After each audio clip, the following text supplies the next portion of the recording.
Halo semuanya, saya ingin mengucapkan terima kasih pertama. Jadi teman-teman saya pengen share ini, kali ini mengenai sebenarnya kalau kita bicara investasi di pasar saham, ya karena pertanyaan paling banyak mostly adalah mengenai invest saham. Dan mostly juga bertanya kepada saya sebenarnya bagaimana caranya saya mulai di usia muda dan akhirnya bisa berhasil di pasar saham. Nah kalau saya mikir ulang, ya saya tarik ke belakang, saya pikir-pikir sebenarnya saya bisa berhasil di pasar saham itu sebenarnya karena faktor hoki begitu ya. Faktor hoki atau istri saya mengatakan bukan hoki lah, tapi mungkin berkat Tuhan begitu. Nah, kenapa seperti itu? Karena ketika saya mulai di usia 14 tahun, ya 14 tahun, 15 tahun saya belajar dan saya mulai invest saham. Saat itu tepat di tahun 2009, ya saya belajar tahun 2009. Nah, teman-teman mungkin tahu apa yang terjadi satu tahun sebelumnya, yaitu tahun 2008. Tahun 2008, kalau teman-teman pelajari lebih jauh, saat itu ya sekitar 12 tahun yang lalu, itu ada yang namanya GFC atau Global Financial Crisis. Ya, jadi krisis keuangan global, ya, yang dimulai dari negara Amerika hingga efek ke semuanya, dan Indonesia adalah salah satunya yang terkena efek itu. Nah, saat itu teman-teman, semua saham di Indonesia, hampir semua saham itu terjadi satu, udah bukan turun ya, tapi runtuh begitu ya, terjadi satu keruntuhan. Bayangkan, perusahaan sebesar Astra International dengan kode saham ASII, saat itu harga sahamnya 2.700. Dari 2.700 turun hingga 700 rupiah. Ya, jadi 2.700 hingga sekitar 700 rupiah. Itu Astra International gitu ya. Dan banyak semua saham lagi jatuh semua. Dan saya masuk ke dalam pasar saham ketika tahun 2009, awal 2010 saat itu. Ya, saya dari proses belajar 2009, awal 2010 saya mulai invest saham. Saat itu teman-teman, semua saham yang saya beli itu semuanya mengalami kenaikan yang signifikan saat itu. Kok bisa begitu ya? Karena biasanya setelah krisis terjadi itu butuh 1 tahun untuk turun. Nah setelah itu kan udah turun murah-murah tuh. Basically hampir semua saham, ya mungkin 9 dari 10 yang kita beli itu bisa untung sampai berapa ratus persen. Nah ketika saya masuk, naik, saya invest, naik, saya sampai kaget gitu loh. Wow, ini kok saya bisa jago banget, jago bener gitu ya, kok jago banget. Padahal ternyata bukan gitu, karena saya masuk di timing yang tepat. Ya, makanya saya kasih judul di podcast kali ini adalah timing is everything. Ya, timing yang tepat, ya itu is everything. Ya, itu walaupun kita belum terlalu banyak skill, tapi kita masuk di timing yang tepat, di wave yang tepat, kita bisa untung besar di sana. Kalau teman-teman pada nonton YouTube saya yang mengenai sebelum Warren Buffett usia 25 tahun, ya kalian pasti tahu bahwa Buffett itu mulai invest saham itu usia 11 tahun. Ya, saya juga sering mengatakan bahwa kalau namanya invest saham, itu makin muda, itu makin bagus. Ya, semakin muda semakin bagus, semakin muda bahkan bisa semakin kaya begitu. Saya pikir ya, kalau saya mungkin mulai lebih cepat lah. Saya mungkin mulai usia 11 tahun. Berarti saya usia 14 kan tahun 2009. Berarti kalau usia 11 tahun itu sekitar tahun 2006. Ya. Bisa saya mulai invest saham 2006, 2007. Saya mulai masuk pasar. Tahun 2008 terjadi krisis, teman-teman. Itu mungkin saya bisa mengalami kerugian sampai 80%, ya 70 sampai 80% at least, teman-teman. Bayangkan, anak muda usia hanya 11 tahun, 12 tahun ya, terjadi kerugian sampai 70%.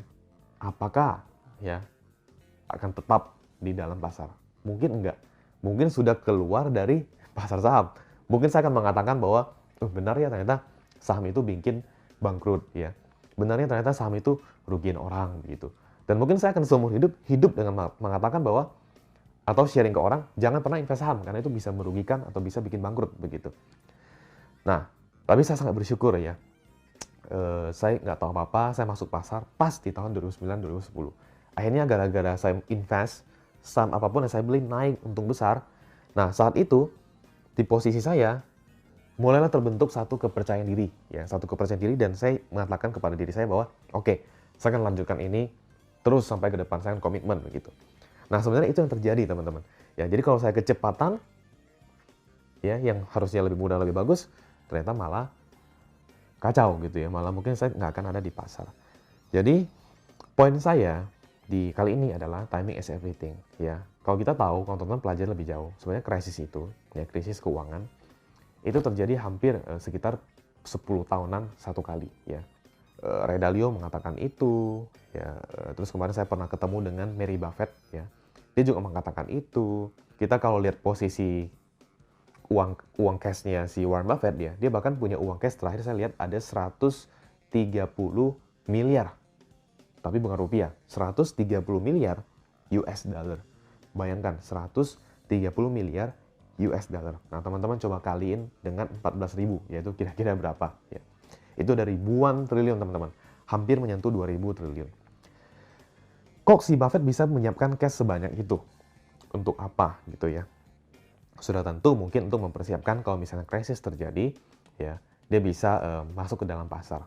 Karena kalau misalnya krisis terjadi kan semua pasar saham jatuh dan murah meriah gitu ya. Jadi orang yang punya cash, dia bisa invest ya saham-saham yang banyak sekali yang under value. Saya kasih satu contoh, teman-teman. Mungkin teman-teman nggak mengerti saham. Mungkin teman-teman nggak ngerti bagaimana cara membaca laporan keuangan. Dan kalau kita bicara lagi terjadi krisis, teman-teman invest. Jujur, untuk bisa untung besar, ilmu tadi itu tidak dibutuhkan, teman-teman. Ya. Contoh, kita mulailah misalnya lihat saya krisis terjadi. Tapi teman-teman harus tahu ya, krisis itu kita nggak bisa kontrol. Ya. Jadi kalau misalnya terjadi, ya hanya ada dua opsi. Kita positif atau kita negatif. Kalau negatif, kita ngeluh aja gitu. Kita ngeluh, mungkin ratusan ribu orang di PHK begitu ya. Mungkin bisnis kita lagi susah ya, kita ngeluh. Positifnya adalah kita punya satu big opportunity, ya bisa invest ke dalam pasar saham dengan harga yang sangat murah meriah. Jadi menurut saya, well, nggak usah terlalu fokus soal itu juga. Kita fokus dengan kerjaan kita. Kalau kita bangun bisnis, kita fokus tambahkan nilai tambah. Kalau kita kerja, kita profesional, ya kita ya kerjalah dengan sangat baik. Tapi kalau misalnya terjadi memang krisis, at least we know what to do, gitu. At least we know what to invest, gitu. Nah, saya akan bicara what to invest. Apa yang harus kita invest kalau krisis terjadi? Paling gampang, teman-teman. Ya, nggak perlu pakai ilmu, bisa baca laporan keuangan, teman-teman masih blank, pemula, it's okay, gitu ya. Karena memang rata-rata saham naik kalau misalnya terjadi krisis. Mulailah invest dengan produk atau jasa yang dari perusahaan besar yang teman-teman pakai misalnya. Contoh, teman-teman mungkin misalnya kalau tinggal di Jakarta ya, kota besar, pasti sering naik tol gitu ya. Naik tol. Kalau teman-teman invest ke Jasa Marga di tahun 2009 ketika terjadi krisis, teman-teman cukup tahan sampai 4 tahun ya. Ini semuanya 4 tahun. Saat itu kalian bisa untung sampai sekitar 600%. Ya, jadi sekitar 500 sampai 600% itu untuk perusahaan Jasa Marga. Terus teman-teman invest, misalnya kalian menggunakan produknya BCA deh, ya kalian punya bank BCA. Nah, kalian punya bank BCA atau bahkan kalian deposito di bank BCA, bahkan berarti percaya dengan bank BCA. Kalian invest di bank BCA, kalian bisa untung sekitar 400 sampai 500%. Dan misalnya invest ke Bank Mandiri, itu bisa sekitar 680%. Jadi 6,8 kali lipat dalam waktu 4 tahun kan sangat-sangat lumayan begitu. Atau kalian mungkin tinggal di perumahan, let's say kalian tinggal di Tangerang, Alam Sutera, begitu.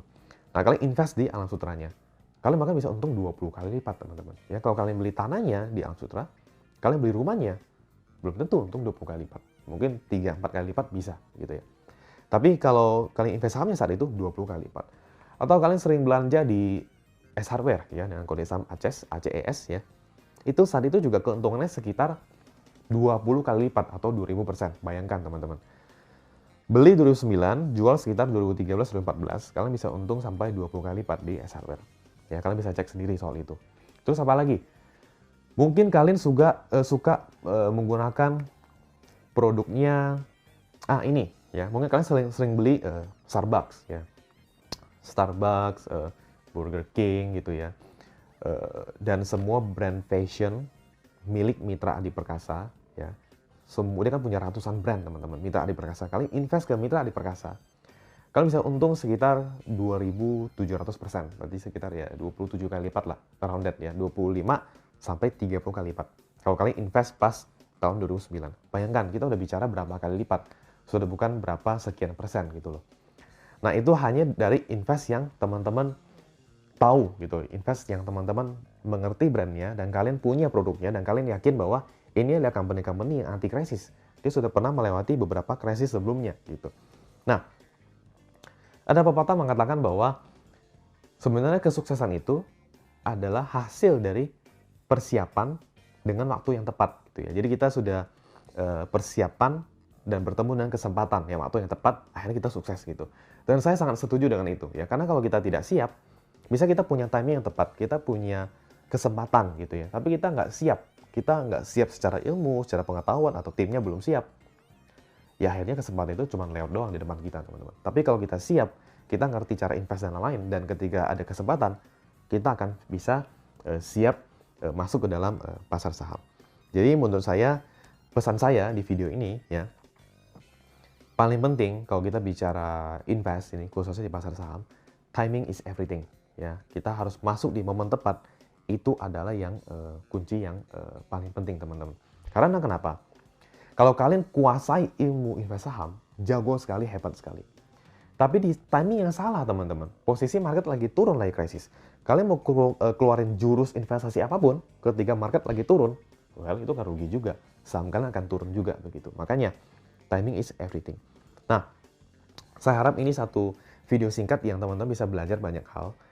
At least bisa memanfaatkan kalau misal memang terjadi, tapi kita tidak usah terlalu memusingkan itu ya, tetap fokus bisnis kita dan kerjaan kita.